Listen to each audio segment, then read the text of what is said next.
പാക് മുൻ പ്രധാനമന്ത്രിക്ക് വീണ്ടും തടവ് ശിക്ഷ വിധിച്ച കോടതി സൗദി കിരീടാവകാശി നൽകിയ സമ്മാനങ്ങൾ വിൽപ്പന നടത്തിയ കേസിൽ 17 വർഷത്തെ തടവാണ് കോടതി വിധിച്ചിരിക്കുന്നത്. ഭാര്യ ബുഷ്ര ബീബിക്കും കോടതി ഇതേ ശിക്ഷ വിധിച്ചിരിക്കുന്നു.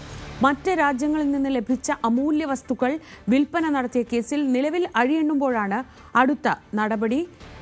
അജയ് സുധാ ബിജു വിവരങ്ങളുമായി.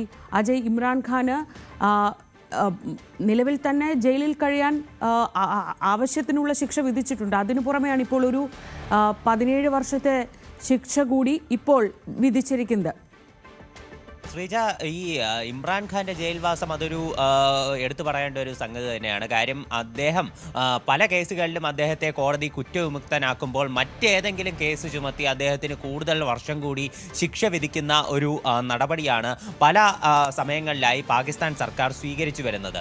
ഇത് പാകിസ്ഥാൻ സർക്കാരും പിന്നെ സൈന്യവും ഒന്നിച്ച് നടത്തുന്ന അവരുടെ ഒത്തുകളിയോടെ നടക്കുന്ന ഒരു കാര്യമാണെന്ന് ഇമ്രാൻഖാൻ ഇതിനു മുൻപേ തന്നെ ആരോപിച്ചിരുന്നു. ഇപ്പോൾ കഴിഞ്ഞ ദിവസമാണ് കോടതി ഇത്തരത്തിൽ ഇമ്രാൻഖാന്റെ ഒരു കേസുമായി ബന്ധപ്പെട്ട്, അതായത് സൗദി രാജാവ് നൽകിയ വിലപിടിപ്പുള്ള സ്വർണ്ണാഭരണങ്ങൾ അതുപോലെ തന്നെ വാച്ചുകൾ എല്ലാം അടങ്ങുന്ന ബൾഗാരി ഡയമണ്ട് സെറ്റ്, ഇത് വില കുറച്ച് ഇതിൻ്റെ പേരിൽ ഇത് അവിടെ നിന്ന് ഈ പാകിസ്ഥാനിലെ ഖജനാവിൽ നിന്ന് വളരെ തുച്ഛമായ വിലയിൽ വാങ്ങി അന്താരാഷ്ട്ര മാർക്കറ്റിൽ കൂടിയ വിലയ്ക്ക് വിറ്റ് കോടികൾ സമ്പാദിച്ചു എന്നുള്ള നിലയ്ക്കാണ് ഇപ്പോൾ അടുത്ത് വീണ്ടും ഒരു 17 വർഷം കൂടി ശിക്ഷ വിധിക്കുന്നത്. ഇതിനു മുൻപേ തന്നെ ഈ ഒരു തോഷഖാന കേസുമായി ബന്ധപ്പെട്ട് നിരവധി വർഷം ഇമ്രാൻഖാനെ ശിക്ഷിച്ചിരുന്നു. ഇതിനു പുറമെ മറ്റ് അഴിമതി കേസുകളെല്ലാം ഇദ്ദേഹത്തിനെതിരെയുണ്ട്.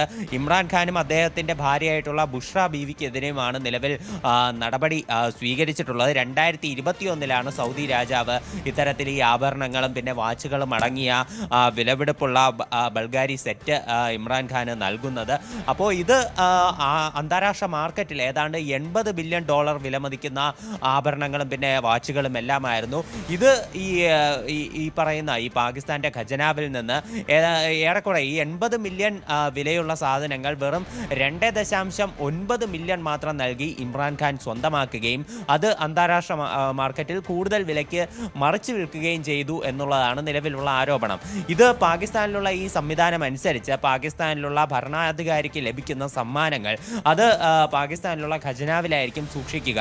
ഈ ഖജനാവിന് തോഷഖാന എന്നാണ് പറയുന്നത്. ഇത് അവിടുത്തെ ക്യാബിനറ്റ് ഡിവിഷന് കീഴിലുള്ള ഒന്നാണ് ഈ തോഷഖാന. അപ്പോൾ ഇവിടെ നിന്ന് ഈ ഭരണാധികാരികൾക്ക് അതിൻ്റെ ഒറിജിനൽ വിലയുടെ നിശ്ചിത ശതമാനം നൽകി സ്വന്തമാക്കാൻ സാധിക്കും അവർക്ക് വേണമെങ്കിൽ. എന്നാൽ ഇത് ഇമ്രാൻഖാൻ അതിൻ്റെ അന്താരാഷ്ട്ര മാർക്കറ്റിലുള്ള വില വളരെ ചെറുതാണെന്ന് കുറച്ച് കാണിച്ച് ഇത് സ്വന്തമാക്കുകയായിരുന്നു എന്നാണ് നിലവിലുള്ള ആരോപണം. ഇതുമായി ബന്ധപ്പെട്ട പല കേസുകളും അദ്ദേഹത്തിനെതിരെ ഉണ്ടായിരുന്നു. ഇത് അദ്ദേഹത്തിൻ്റെ PTI പാർട്ടിയെയും വളരെയധികം പിടിച്ചുകുലുക്കിയ ഒരു കേസാണ് തോഷഖാന കേസ് എന്ന് പറയുന്നത്. നിലവിൽ പല കേസുകളിലും ഈ തോഷഖാനയിൽ നടത്തിയ അഴിമതിയുമായി ബന്ധപ്പെട്ട പല കേസുകളിലും അദ്ദേഹം ശിക്ഷിക്കപ്പെട്ടിരുന്നു. ഇപ്പോൾ ഏറ്റവും പുതിയ കേസാണ് നിലവിൽ സൗദി രാജാവ് നൽകിയ ആഭരണങ്ങളുമായി ബന്ധപ്പെട്ട് വന്നിരിക്കുന്നത്. ശരി, അജയ് സുധാ ബിജു ആണ് വിവരങ്ങൾ നൽകിയത്.